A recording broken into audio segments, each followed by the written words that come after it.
Excellent. Excellent. So I want to talk a lot about how, just overall, I think our misconception often about Debussy is that he is a soft composer. So I want to just kind of open up your world of bravery, first of all, to just accept that the colors and the layers of Debussy rely on us accepting, which I apply to a lot of repertoire. I think we need to accept a larger sound world, at least a higher ceiling for ourselves, coming from this huge instrument in front of us that is seemingly so loud. But to make really the layers happen, I think you can accept a broader range, which I know is in there, so we're gonna find it. But also, in terms of making the layers, I think there are some details in the score that can really illuminate that as well. So let's start with the first one. In this first one, I think actually really reading exactly what is on the score in terms of articulation, slurs, and everything in the first two measures, which applies to this whole figuration through the whole piece, really illuminates and creates an incredible layering of colors right off the bat. So what I like to do is be really true to the letter of the staccato in the B flat, and then to create what I think you're trying to go for with a kind of a sustained hovering color, I play in the right hand just legato. So not super articulate. I think a lot of people play this way too articulate, sort of staccato, very high fingers, but I like to stay on the keys, very legato, juxtaposed with the staccato of the B flat. Can you try that? Yeah.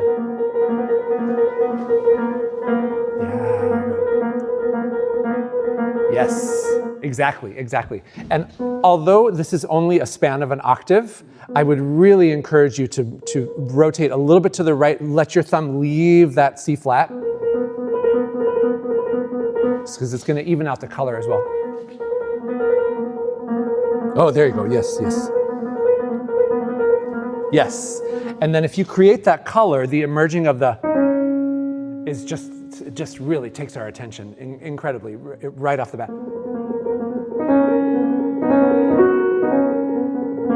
It was creating our first real legato line, or first real sense of sustain, where I think if you pedal the first two measures, then you've created too much sustain already. So, okay, can you try the first couple lines now?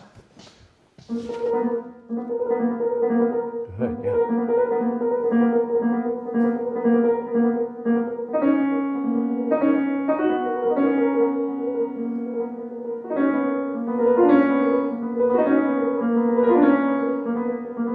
Good, excellent, yes.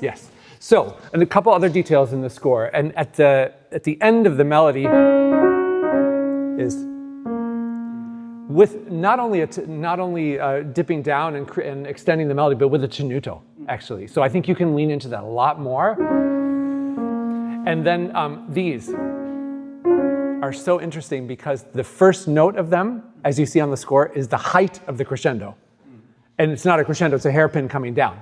It's a crescendo of the sustained note. So,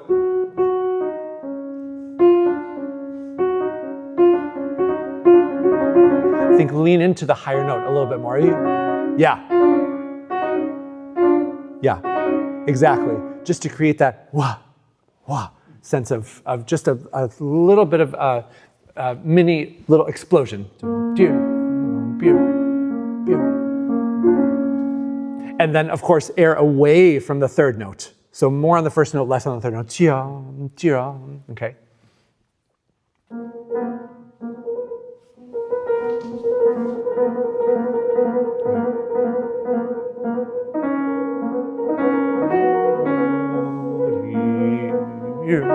Good.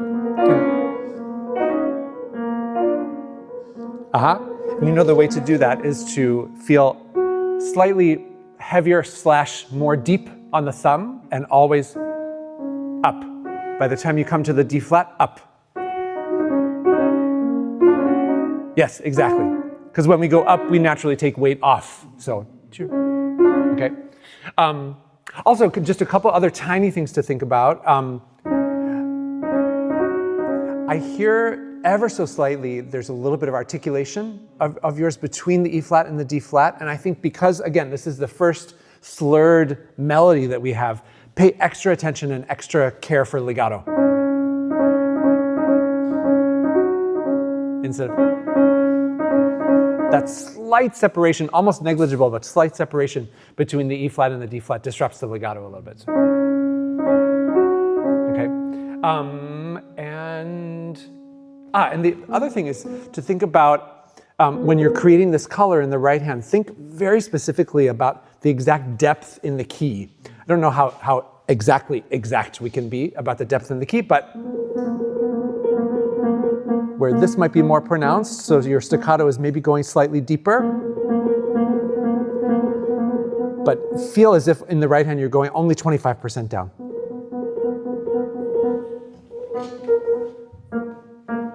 Yep. Ah, that's good, yes, yes. And for the legato as well, you're coming out in the left hand, but for the legato in the right hand, you want to stay not only shallow, but very attached. Just keep tactilely very attached to the keys. Okay, one more time. Yeah, good. Go on.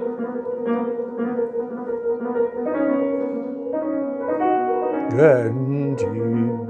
Good.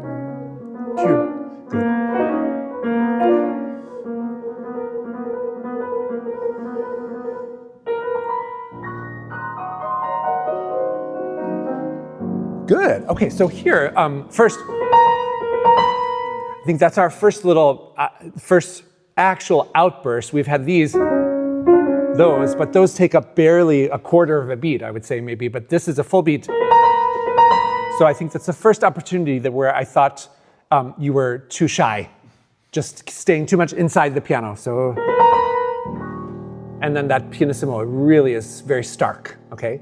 And then when you get here, I think, first of all, you could focus your top notes a little bit more and let those, I find in playing this is stressful.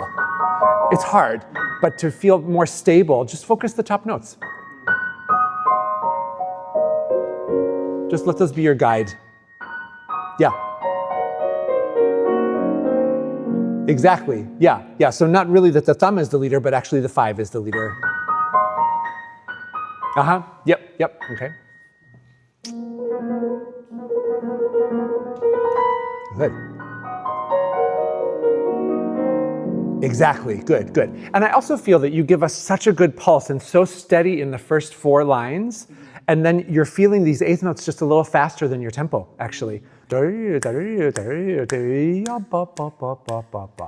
Just simple, I would say simply in tempo.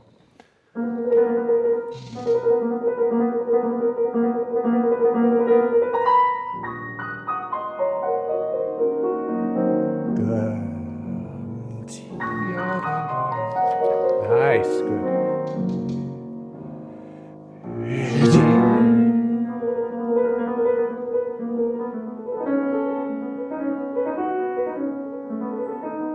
good. Good. Another little articulation that I think is really cool is at the beginning of this verse, as it is. So we have a sustained and then staccato.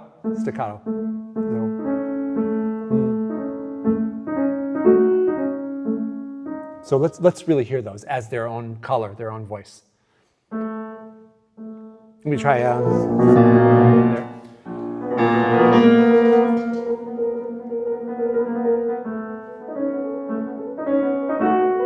Good. Yeah, good. That can be a lot more too. Okay. Again, just trust that it's not going to disrupt the Debussy color that you kind of have in your ear. The Debussy is about many colors, not a color, okay? You have many colors, but now let yourself do it, okay? Yeah, good. Good, yes.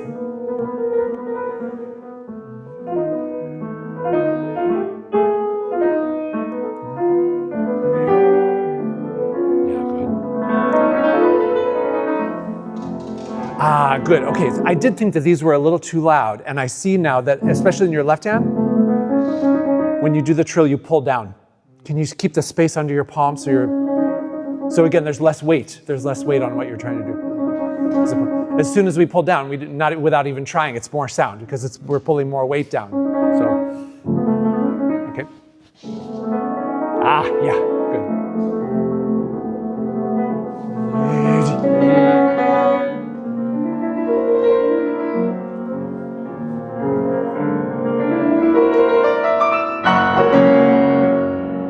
Okay, good. So here, I think also being really super true to the score is actually going to illuminate and really make much larger the gesture that he wants. If you play this really in your tempo, it's yatatam bi. I know it's terribly hard. It's really hard. I have to, as soon as I leave this with this top chord with my right hand, I have to divert my eyes and look there, or I won't get it. It's so hard. It's one of the hardest spots in all 24 preludes, in my opinion. So really, divert your eyes, watch for the middle register, so you eye that chord and this chord, and then in all the other keys, okay? But I think that is such an incredibly commanding explosion if it's done in time. Da-da-dum, dee. And I think take your time to make the subito piano as well. So play the gesture in time, but then to that, don't worry about placing it a little bit, okay?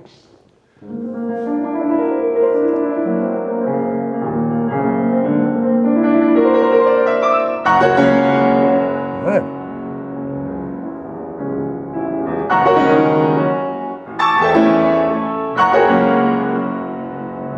Good, yes.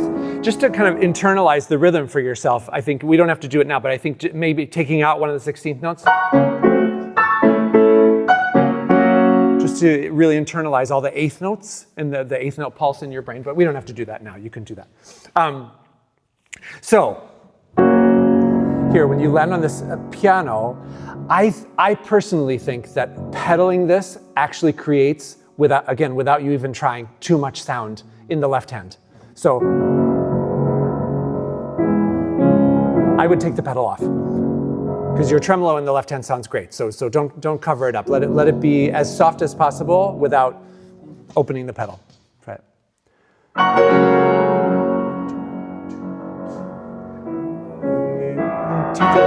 Yeah, good. 4, 1.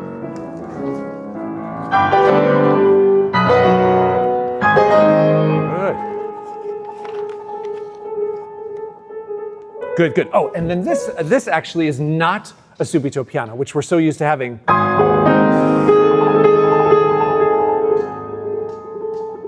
And then you have a lot of time to disappear, but give us a lot of sound first.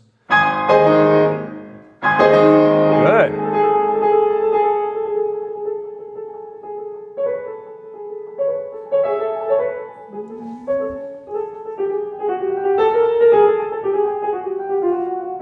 Good. Those I often find are also very awkward and very hard.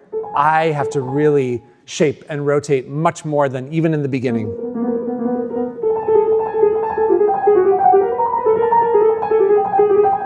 I have to force myself to really remember to shape and rotate and release my thumb. Releasing the thumb is the most important thing, if you can watch specifically for that. Yeah.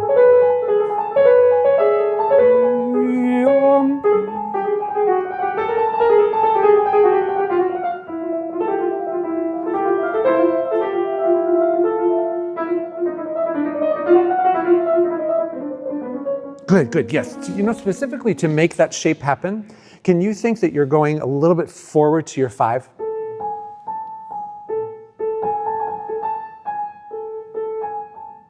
Yeah, exactly. And then what you don't have to do so much to make that circle or that oval happen is come up with your wrist, because you go forward to the 5 and you'll see the circle happens naturally. There, you see that? Yeah.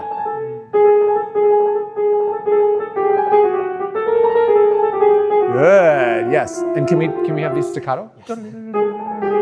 Yes. Yes, good. And another thing I would love to hear is dee da da dee da da ya bum bum with another subito, because we're coming from piano and then piano, so we assume if it's preceded by a crescendo, that's a subito piano. So try one more time. Yep. Good. Excellent. Good.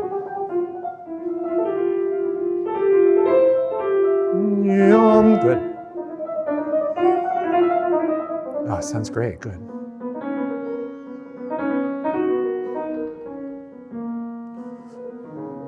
Keep moving. Even as it gets softer, keep moving. Yes. Deep, deep. Good. Yeah. And you know what? I think if you take the time that you're taking to make the subito piano, which you absolutely should, I don't think you need to do 1, 2, 1. Do 5. And then just shift. 1, 2, 1, 4, 5, shift. Yeah, yeah. So just throw it up there and then take your time to place the piano.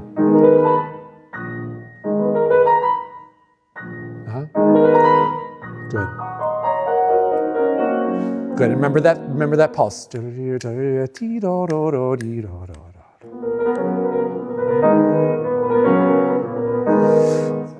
okay.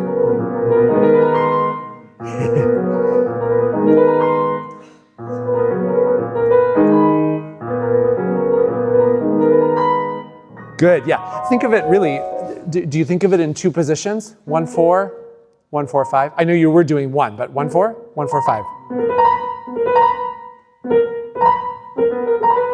Yeah. Yeah. Yes.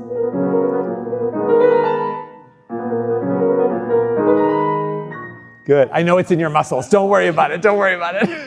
Okay, so think of that pulse, and now start right on the chords. Yep, up, up, up, up, up, up. Yes.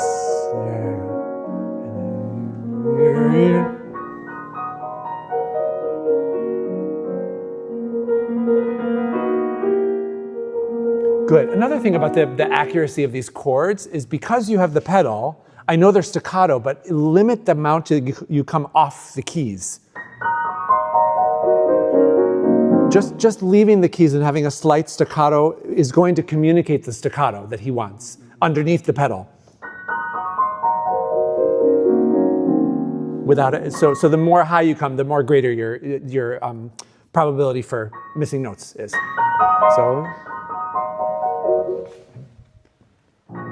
yes, yeah, just feel your way around. Good.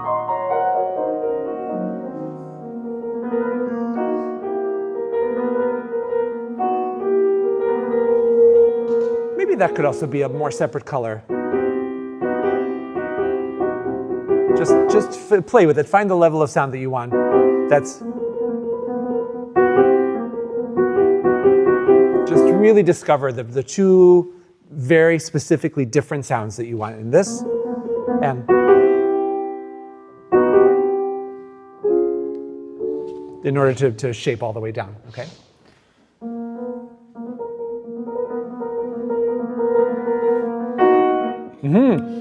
For me, that's not too much. Oh, okay. Yeah, yeah.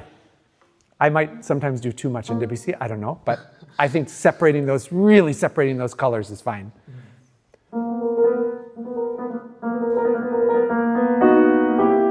Yeah.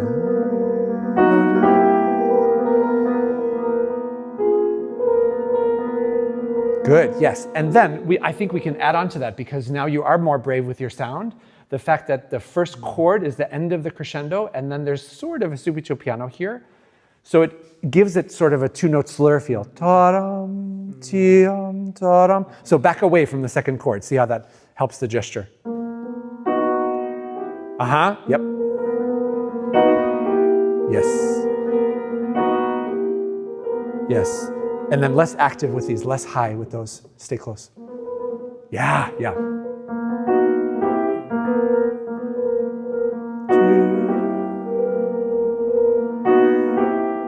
Good. And actually, in your tempo again, da da. I think you might be actually, you're extending the rhythm. You might be overcomplicating it for yourself to make that phrase. Just a little, not strict, but a little closer to your da da dee. Expressive, but not too stretched. Yes.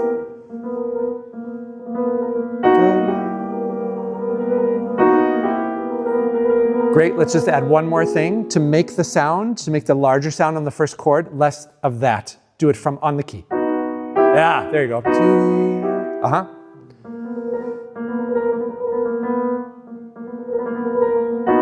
Yes. 1, 2, 3, 1. Good.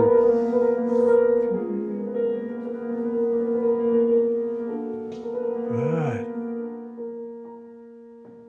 Yeah, good. And make sure we can. I think that time I didn't hear the C flat. Da, da, dum, da, da, dum. There you go, good. Yeah, excellent, excellent. Good. Start the next one. Play the first line. You're welcome. Okay.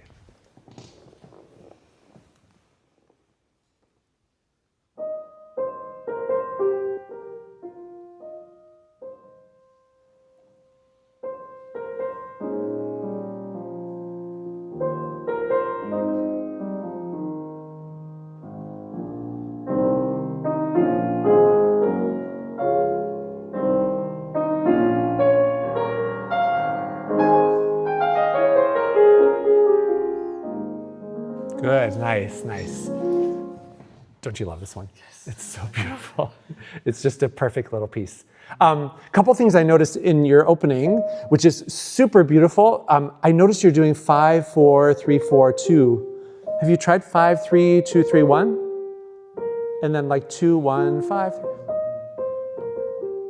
Because that, I hate my 4, 3. I try to avoid anything with the 4, 3 combination. So it's very controlled, but I think it could be even more controlled if you're in a comfy position there, and then you just move your thumb for the F, and that's it. Okay.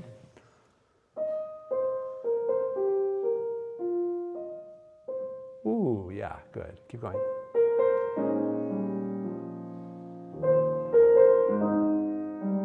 Good, and just very slightly, this is super, super picky, but again, your pulse that you give us in that first measure and a half is so good, and then you do, it's barely noticeable, but I think certainly in the first statement, before any kind of rubato or manipulation or moving or what of the 16ths, just keep it simple.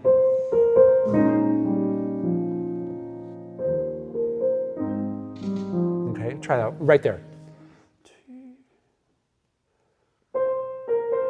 Yeah. Exactly, good. And I was going to say also after the first statement, that breath right there is beautiful actually. So definitely do a silent.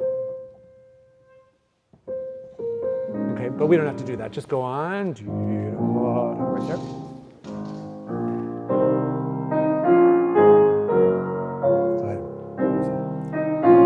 Now open. Good, excellent. I heard your sound open there, but not on the A flat. I think you can. It's mezzo forte A. Okay.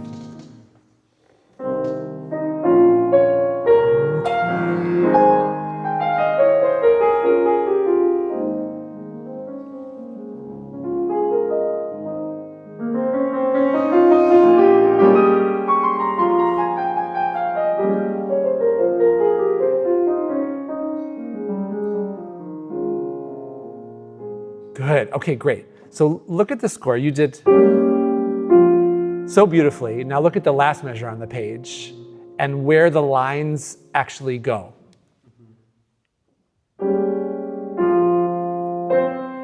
And then look at the next page. And look at that diagonal line that he writes from the C to so it's that's the finishing of the melody, and it's so beautiful.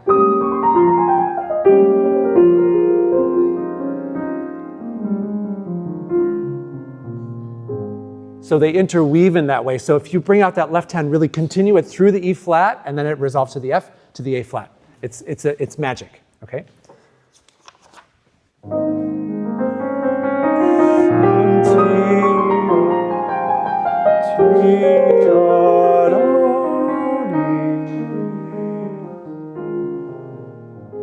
Exactly. So I think probably to make that really emerge in the right way from the C over the bar line to the E flat, less on these. You're used to digging into those G da da dee, and it's not actually, I like it a lot, but it's not actually the contour of the melody that he wrote. So try one more time.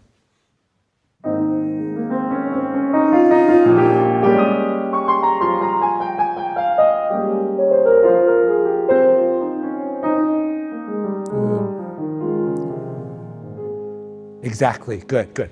Another thing to think about when you, there are quite a few spots in the Debussy Preludes where he wants something voiced in the left-hand thumb.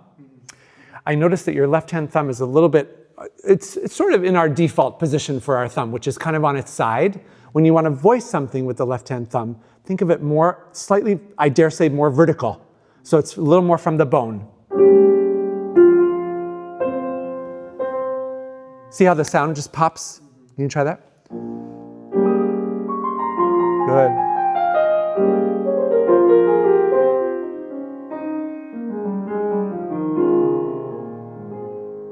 Good. One other general thing to think about in that, how that is related. When you tried to do the vertical thing with the thumb, you did this with your wrist, and the bridge kind of collapsed. Think of that position coming from the bridge, creating this arc in your hand, and the thumb is part of that arc, and it comes down this way. Yeah.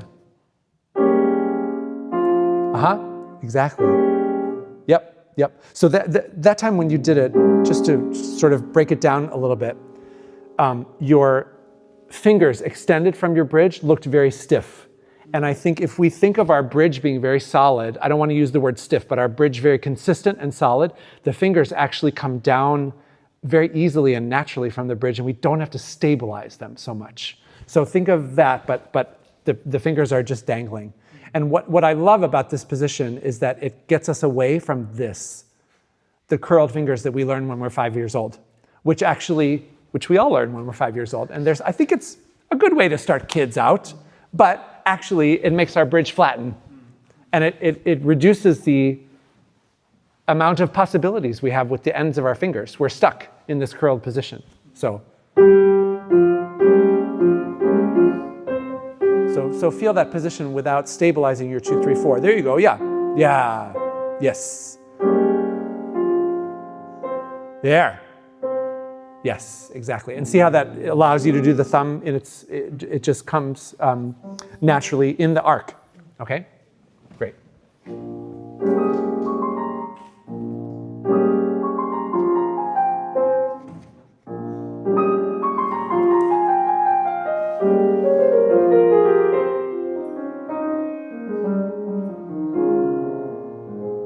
Good, excellent. Just because we're almost out of time, I want to skip to here. I thought that I feel like the 3 short notes came just a little bit early, so it disrupted the space that we find in. So just trust the length of each one of those notes that's tied over.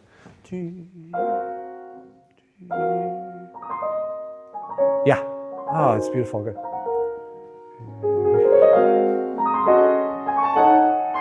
Good.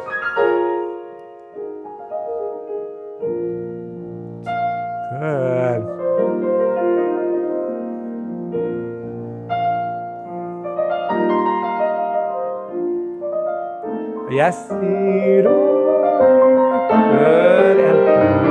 Okay, good. This is a really amazingly beautiful, important subito piano that you must take advantage of. Okay?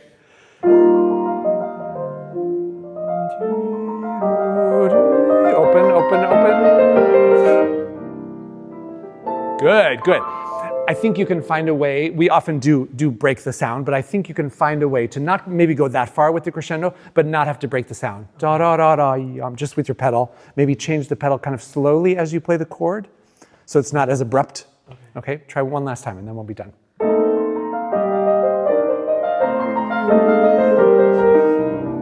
Ooh, good. Keep going a little bit.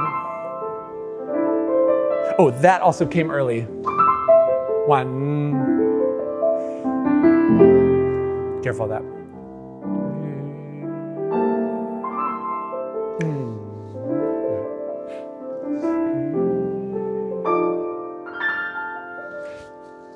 Good. There you go. Excellent. Okay. Good. Does that help? Yes. Thank Great. you so much. Excellent. Thank you. Thank you.